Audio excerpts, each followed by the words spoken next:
SYBA विद्यार्थी मित्रांनो, आपण या ठिकाणी पर्यावरण भूगोल हा जो काही पेपर अभ्यासत आहोत त्यामध्ये पर्यावरणाची जी काही प्रकार आहेत त्याविषयी या ठिकाणी आपण माहिती पाहणार आहोत। तर पर्यावरणाचे त्या ठिकाणी जे प्रकार केले जातात ते प्रकार त्या ठिकाणी निर्मितीनुसार, तर जे प्रकार केले आहेत त्याच्या संदर्भात माहिती आपण या ठिकाणी स्लाइडनुसार पाहणार आहोत। तर पर्यावरणाचे त्या ठिकाणी ह्या स्लाइडमध्ये आपल्याला पर्यावरणाचे त्या ठिकाणी जे प्रकार दाखवले आहेत तर हे प्रकार त्या ठिकाणी आपण पाहूया। तर पर्यावरणाचे त्या ठिकाणी निर्मितीनुसार जे प्रकार आहे, नैसर्गिक पर्यावरण, मानव निर्मित पर्यावरण किंवा सांस्कृतिक पर्यावरण। त्यानंतर जैविक स्थितीनुसार पर्यावरणाचे प्रकार आहे जैविक आणि अजैविक पर्यावरण, आणि भौतिक गुणधर्मानुसार त्या ठिकाणी पर्यावरणाचे जे प्रकार आहे तर ते घनरूप पर्यावरण, त्याला मृदावरण, त्यानंतर द्रवरूप, जलावरण आणि वायुरूप वातावरण असे त्या ठिकाणी पर्यावरणाचे प्रकार हे केले जात असतात। आता हे जे प्रकार दाखवलेले आहेत पर्यावरणाचे, हे प्रकार त्या ठिकाणी त्याच्या निर्मितीनुसार, जैविक स्थितीनुसार आणि भौतिक गुणधर्मानुसार आहे।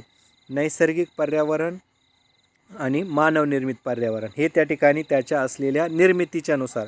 आता निसर्ग निर्मित पर्यावरण म्हणजे त्या ठिकाणी निसर्गाने त्याची त्या ठिकाणी निर्मिती झालेली अशा प्रकारचं पर्यावरण। आता पर्यावरणाची त्या ठिकाणी आपण जी व्याख्या करतो, आपल्या सभोवतालची स्थिती म्हणजे पर्यावरण अशी त्याची आपण ती सर्वसाधारणपणे व्याख्या करत असतो। तर त्यानुसार मग त्या ठिकाणी पर्यावरणाचे जे प्रकार आहेत तर ते त्या ठिकाणी आपण त्याचं विस्तृतपणे पाहणार आहोत। तर पाहूया त्या संदर्भातलं।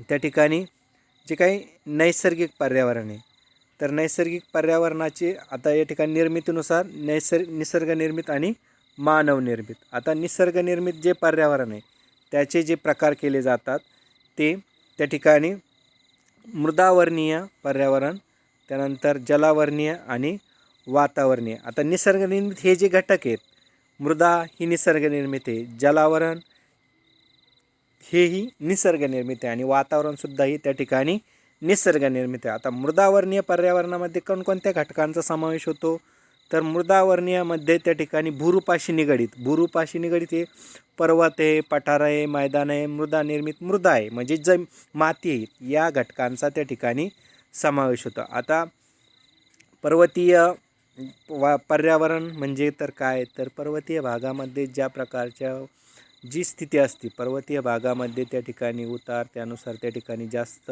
पर्जन्य आणि त्या अनुरूप त्या ठिकाणची वनस्पती आणि प्राणी जीवन असतं, तर ते त्या ठिकाणी पर्वतीय प्रकारचं त्या ठिकाणी असलेलं हे आपण त्याला पर्यावरण असं म्हणूया, हा निसर्गनिर्मितीचा।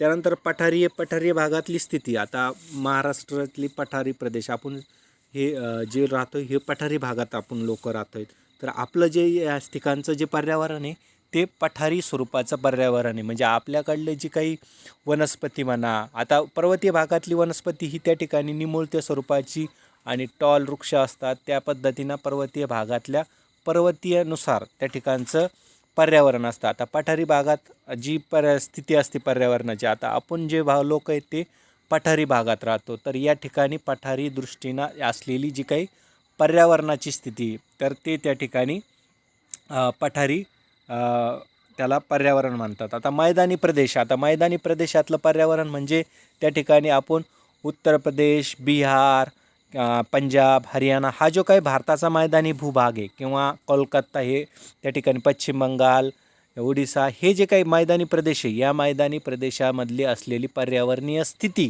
म्हणजे त्या ठिकाणचं वनस्पती जीवन, प्राणी जीवन आणि तिथलं मानवी जीवन, तिथलं जे काही कृषी म्हणा किंवा जे जे घटक असतात त्याच्याशी निगडीत, हे त्या ठिकाणी एका विशिष्ट स्वरूपाचे त्या ठिकाणी डेव्हलप झालेले असतात, तर त्याला त्या ठिकाणी मैदानी प्रदेश असं पर्यावरण असं आपण त्या ठिकाणी म्हणता येईल।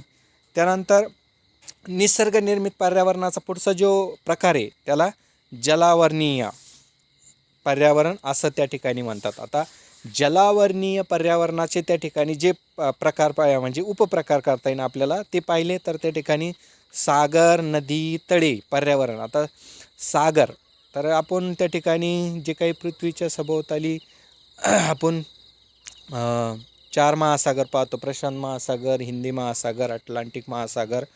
तर ह्या महासागरामध्ये त्या ठिकाणचे असलेलं जलचर प्राणी, वनस्पती यांचा त्या ठिकाणी त्या पर्यावरणीय जीवनामध्ये समावेश होतो. आता हे निसर्गनिर्मित घटक आहे. त्या सागरामध्ये असलेले जे काही जलचर आहे, मग सूक्ष्म जीवापासून तर जॅन्ट असा जो आपण मासा म्हणतो, मोठ्याले जे वेल मासा वगैरे, हे जे आहेत हे त्या ठिकाणी या पर्यावरणाचा त्या ठिकाणी जलावरणीय पर्यावरण. आता नदीमध्ये सुद्धा त्या ठिकाणी एका विशिष्ट प्रकारची अशी वनस्पती आणि प्राणी जीवन त्या ठिकाणी निर्माण झालेलं असतं. तर नदी ही गोड्या पाण्याची असते आणि त्या ठिकाणी त्या प्रकारचं जे काही वनस्पती वाढतात किंवा त्या ठिकाणचं प्राणी जीवन असतं, तर ते आपण त्या ठिकाणी नदी पर्यावरण हा जलावरणीय पर्यावरणाचा एक उपप्रकार. त्यानंतर तळे. आता सर्वसाधारणपणे ज्या ठिकाणी आपण डॅम्स केलेले असतात किंवा तळे साचवलेले असतात, त्या ठिकाणी एका विशिष्ट प्रकारचं प्राणी जीवन आणि वनस्पती जीवन आणि तिथली सभोवतालची परिस्थिती ही निर्माण झालेली असतं. तर तो एक हा एक सुद्धा त्या ठिकाणी जलावरणीय पर्यावरणाचा प्रकार आपल्याला त्या ठिकाणी सांगता येईल. त्यानंतर निसर्गनिर्मित पर्यावरणाचा जर पुढचा भाग बघितला तर वातावरणीय पर्यावरण. आता वातावरणीय पर्यावरण त्याचे जे उपप्रकार केलेले ते विषुवृत्तीय, समशीतोष्ण आणि ध्रुवीय पर्यावरण. विषुवृत्तीय पर्यावरण म्हणजे त्या ठिकाणी पृथ्वीच्या आपण विषुवृत्त या ठिकाणी ही जे पृथ्वी गोल काढला आणि याच्या 0° वर 5 आणि खाली 5 5.5 पर्यंत हा जो पट्टा म्हटला 5° उत्तर आणि 5° दक्षिण हा जो पट्टा असतो त्याला आपण विषुवृत्तीय पट्टा त्या ठिकाणी म्हणतो. तर हा 5-5 अंशाच्या दरम्यान त्या ठिकाणी उष्ण व दमट हवामान असतं आणि त्या ठिकाणी वृक्षांची त्या ठिकाणी वाढ मोठ्या प्रमाणात झालेली असते आणि अशा स्थितीमधले जी काही पर्यावरणीय स्थिती त्याला विषुवृत्तीय पर्यावरण हा असं आपण त्या ठिकाणी म्हणता येत. त्यानंतर समशीतोष्ण. आता पृथ्वीवर त्या ठिकाणी समशीतोष्णाचा पट्टा आहे. तर समशीतोष्णाचा पट्टा हा त्या ठिकाणी 23.5 पासून तर 66.5 पृथ्वीच्या 23.5 पासून उत्तर आणि दक्षिण दोन्ही गोलार्धात 23.5 ते 66.5 अंशापर्यंत. तर हा जो पट्टा आहे त्या ठिकाणी समशीतोष्ण. तर त्या ठिकाणी सूचिपर्णीय प्रकारचे किंवा त्या ठिकाणी समशीतोष्ण म्हणजे युरोप खंडातलं जे वातावरण आहे ते त्या ठिकाणी त्या प्रकारचं वातावरण त्या ठिकाणी त्याच प्रकारचा पर्यावरणाचा आपल्याला तो प्रकार सांगता येईल. त्यानंतर ध्रुवीय पर्यावरण म्हटलं तर जे काही 66.5 ते 90° पृथ्वीवर 66.5 ते 90° यांच्या दरम्यान जी काही स्थिती असते ती त्या ठिकाणी ध्रुवीय पर्यावरण. आता त्या ठिकाणी मग त्या प्रकारचे पांढरे अस्वल, पांढरे त्या ठिकाणी वाघ वगैरे हे जे काही ध्रुवीय प्रदेशात असणारी ती स्थिती आणि ध्रुवीय प्रदेशात एकदम थंड हवामान त्या ठिकाणी आपल्याला बर्फाच्छादित प्रदेश आणि थंड हवामान ही जी काही स्थिती दिसते त्याला आपण त्या ठिकाणी वातावरणीय पर्यावरणाचा ध्रुवीय पर्यावरण हा प्रकार त्या ठिकाणी आपल्याला सांगता येईल. त्यानंतर पुढचा हा झाला नैसर्गिक पर्यावरणाचा. आता त्यानंतर नैसर्गिक पर्यावरणातून जैविक पर्यावरण. ह्या पाठीमागच्या स्लाईडमध्ये अजैविक घटक होते म्हणजे त्या ठिकाणी मृदा, जल आणि वातावरण हे त्या ठिकाणी अजैविक म्हणजे निर्जीव घटक. आता या ठिकाणी जे जैविक निसर्गनिर्मित जैविक पर्यावरण. तर या ठिकाणी निसर्गनिर्मित जैविक जे पर्यावरण आहे यामध्ये वनस्पतीजन्य पर्यावरण आणि प्राणीजन्य पर्यावरण याचा त्या ठिकाणी समावेश होतो. आता या ठिकाणी वनस्पतीजन्य पर्यावरण म्हणजे त्या ठिकाणी ज्या वनस्पती त्याचा त्या ठिकाणी समावेश होतो. म्हणजे स्मॉल बुशेसपासून एकदम छोट्याशा रोपट्यापासून टॉल ट्रीजपर्यंत त्याचा त्या ठिकाणी समावेश होतो आणि पृथ्वीवर अख्ख्या वनस्पतीजन्य जर धरलं तरी त्याचा त्या ठिकाणी अख्ख्या वनस्पतींचं ते पर्यावरण त्या ठिकाणी सांगता येईल. म्हणजे त्या ठिकाणी वनस्पती हा घटक, आणि मग वनस्पतीमध्ये स्मॉल एकदम गवताची एक काडी, एखादा रोपटं बारीकमधलं, तर एखादा उंच असं टॉल असलेलं ट्री, वडासारखं किंवा त्याच्यापेक्षा आणखीन कोणती असतील ती झाडं, त्यांचा त्या ठिकाणी वनस्पतीजन्य पर्यावरणामध्ये समावेश होतो. आणि प्राणीजन्य तर त्या ठिकाणी पक्षी म्हणा किंवा प्राण्यांचे जे काय आपण भूचर, उभयचर, जलचर प्राणी जे म्हणतो, तर तेही त्या ठिकाणी त्याचा समावेश प्राणीजन्य पर्यावरणामध्ये आपल्याला करता येईल. तर हे जे नैसर्गनिर्मित पर्यावरणाचे अजैविक आणि जैविक अशा प्रकारे त्याचे त्या ठिकाणी केले गेलेले हे पर्यावरणाचे प्रकार, हे त्याच्या निर्मितीनुसार चालू आहे. तर पुढचा पाहूया आता त्या ठिकाणी मानवनिर्मित पर्यावरण. आता मानवनिर्मित पर्यावरण म्हणजे मानवाने या ठिकाणी त्याच्या बुद्धीच्या आणि कौशल्याच्या जोरावर ही जी काही पृथ्वीवरली जी निसर्गनिर्मित स्थिती, तिच्यामध्ये बदल घडून आणून एका विशिष्ट प्रकारचं पर्यावरण त्या ठिकाणी निर्माण केलं. आता पर्यावरण म्हणजे थोडक्यात आपण जी व्याख्या म्हणतो का आपल्या सभोवतालची स्थिती म्हणजे पर्यावरण होय. तर मग या ठिकाणी जे काही मानवनिर्मित घटक आहे, लोकसंख्या आहे, वसाहत आहे, अर्थव्यवस्था आहे, राजकीय व्यवस्था आहे, धार्मिक व्यवस्था आहे, वाहतूक दळण व्यवस्था आहे, यामुळे त्या असलेल्या भूदृश्याला सांस्कृतिक भूदृश्य किंवा मानवनिर्मित पर्यावरणाचं त्या ठिकाणी स्वरूप प्राप्त झालेलं आपल्याला दिसून येतं आहे. तर आता यातले या ठिकाणी डिटेल्स लिहिलेले नाही, फक्त आपण यावर चर्चा करणार आहोत. तर मग आता लोकसंख्या, या ठिकाणी लोकसंख्या हा जो काही घटक आहे, हा घटक त्या ठिकाणी पर्यावरणात लोकसंख्या पर्यावरण, वसाहत पर्यावरण, आर्थिक पर्यावरण किंवा अर्थव्यवस्थीय पर्यावरण, राजकीय व्यवस्था पर्यावरण, धार्मिक पर्यावरण आणि वाहतूक दळणवळण पर्यावरण, असं त्याचं मानवनिर्मित पर्यावरण असं त्याची त्या ठिकाणी वर्डिंग आपल्याला करता येईल.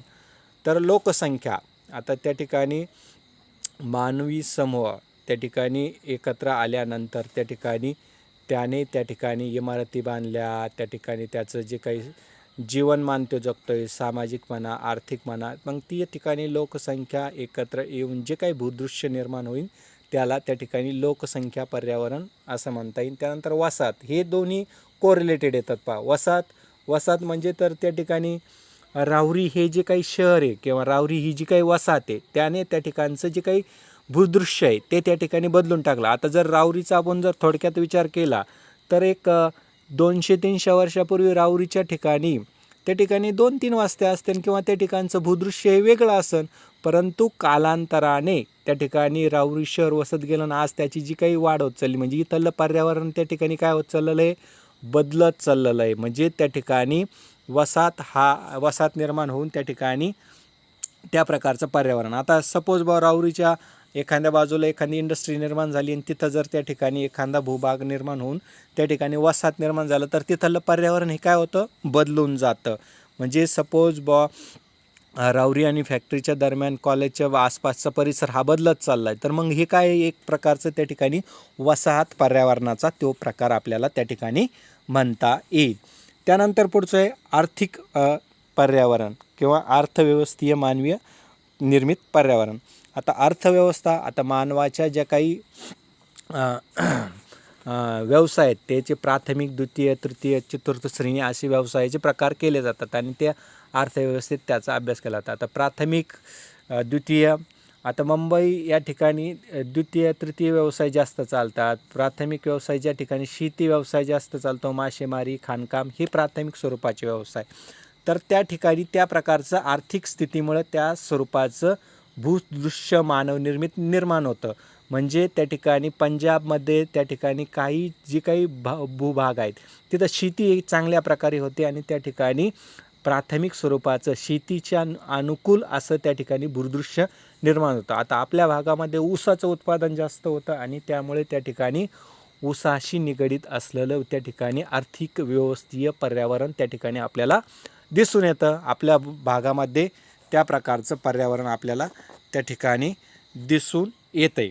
म्हणजे आर्थिक स्थितीनुसार आता मुंबईमध्ये द्वितीय तृतीय व्यवसाय, तर त्या ठिकाणी तिथली पर्यावरण हे त्या प्रकारच्या स्वरूपाचं आपल्याला दिसून येतं. मला वाटतं मी जे काय बोलतो हे तुम्हाला त्या ठिकाणी समजून येतं असेल. आता राजकीय व्यवस्थेनुसार त्या ठिकाणचं पर्यावरण स्थिती. आता याचं जर उदाहरणं द्यायची जर झाली तर दिल्लीसारखं शहर, त्या ठिकाणी राजकीय व्यवस्थेमुळे त्या ठिकाणचं त्याचं असलेलं पर्यावरणीय स्थिती ही राजकीय स्वरूपाची, किंवा जे जे इंटरनॅशनली जे काही प्लेसेस असतात, म्हणजे त्या ठिकाणी सौदी अरेबिया वगैरे या भागामध्ये राजकीय त्या ठिकाणी असलेले जे काही आपण म्हणतो राजेशाही लोक असतात, त्यांनी त्या ठिकाणी एका विशिष्ट शहराची निर्मिती केलेली असते, ते त्याची राजधानी म्हणून घोषित करतात, तिथून संपूर्ण देशाचा कारभार ते हाकत असतात. मग राजकीय व्यवस्थेमुळे त्या ठिकाणचं जे काही पर्यावरण स्थिती असतं, म्हणजे त्या ठिकाणी त्यांचे जे काही वर्कर लोक असतात, ते काम करणार असतात, त्यांचं मग त्या ठिकाणी घरं वगैरे असतात, किंवा त्या ठिकाणी त्या शहराचं प्रशासकीय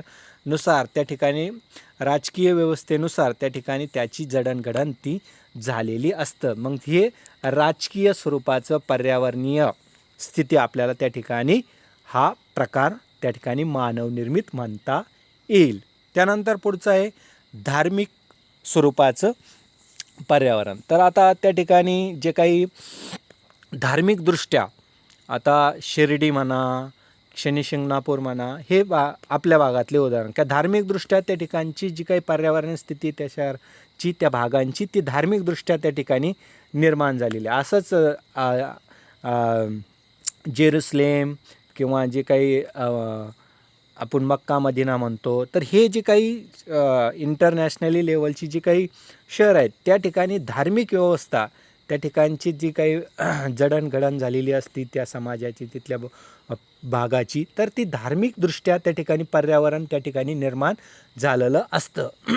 म्हणजे त्या ठिकाणी शिर्डीला त्या ठिकाणी त्याच्या आसपास शिर्डीचे साईबाबामुळं त्या ठिकाणची असलेली जी काही ग्रोथ झालेली, मग त्याच्याशी निगडीतच ती त्या ठिकाणी धार्मिक व्यवस्थेमुळंच त्याचं धार्मिक पर्यावरण हा प्रकार त्या ठिकाणी आपल्याला त्याचं उदाहरण देऊन सांगता येईल. आता त्यानंतर वाहतूक व दळणवळण. तर वाहतूक व दळणवळण हा जो काही घटक आहे, तर यामध्ये त्या ठिकाणी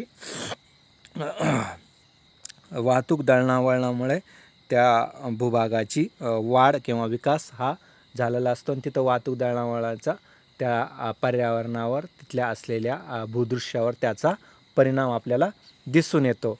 तर अशी काही जे इंटरनॅशनली लोकेशन्स असतात, शहरं असतात, का ती आता मुंबईसारखं, किंवा त्या ठिकाणी जी समुद्राने मार्गाने, त्यानंतर रेल्वे मार्गाने, किंवा त्या ठिकाणी वाहतूकच्या हवाई मार्गाने जोडली गेलेली असतात, अशी जी काही लोकेशन्स असतात, त्यामुळे त्या ठिकाणी वाहतूक दळणवळण या घटकामुळे त्या भूभागाचा एक पर्यावरणीय दृष्ट्या आपल्याला त्या प्रकारचं भूदृश्य त्या ठिकाणी दिसतं. तर हा एक त्या ठिकाणी मानवनिर्मित वाहतूक दळणवळण पर्यावरणाचा हा त्या ठिकाणी प्रकार आपल्याला त्या ठिकाणी सांगता येईल. तर हे झाले त्या ठिकाणी मानवनिर्मित पर्यावरणाचे घटक, का ते म्हणजे त्या ठिकाणी लोकसंख्या, वसाहत, अर्थव्यवस्था, राजकीय, धार्मिक आणि वाहतूक दळणवळण यानुसार. आता यानंतर या पुढच्या स्लाईडमध्ये फक्त त्या ठिकाणी भौतिक गुणधर्मानुसार सांगितलेलं आहे. तर ही भौतिक गुणधर्म म्हणजेच या ठिकाणी आपण निसर्गनिर्मितमध्ये त्याचं मृदावरण, जलावरण आणि वातावरण असं आहे. फक्त ते भौतिक गुणधर्मानुसार त्या ठिकाणी पुस्तकात वेगवेगळ्या प्रकारे त्या ठिकाणी दाखवलं गेलेलं आहे. तर आत्तापर्यंत मी जे काही सांगितलं ते म्हणजे आपण पर्यावरणाचे निसर्गनिर्मित, मग निसर्गनिर्मितमध्ये अजैविक घटक आणि जैविक घटक या अनुसरून, आणि अजैविक घटकामध्ये मग हे जे असलेले जे तीन आहेत, अजैविक घटकामध्ये मग हे मृदावरण, जलावरण आणि वातावरण याचा त्या ठिकाणी समावेश होतो. आणि म्हणजेच हे झाले अजैविक घटक. आणि जैविक घटक त्यामध्ये वनस्पती व प्राणी यांचा त्या ठिकाणी आपण समावेश केलेला आहे. आणि त्या ठिकाणी मानवनिर्मित, आता मानवनिर्मित जे पर्यावरण आहे त्याची आपण मग विस्तारित पद्धतीनं त्या ठिकाणी लोकसंख्या, वसाहत, अर्थव्यवस्था, राजकीय, धार्मिक आणि त्या ठिकाणी वाहतूक व दळणवळण यानुसार त्या ठिकाणी आपण माहिती बघितलेली आहे. तर हा दुसरा असलेला आपल्या प्रकरणातला मुद्दा आहे. तर ह्याविषयी त्या ठिकाणी हा व्हिडिओ मी आता पोस्ट करतो आहे, ते तुम्ही पहा आणि शंका असेल तर विचारा. धन्यवाद सर्वांचे.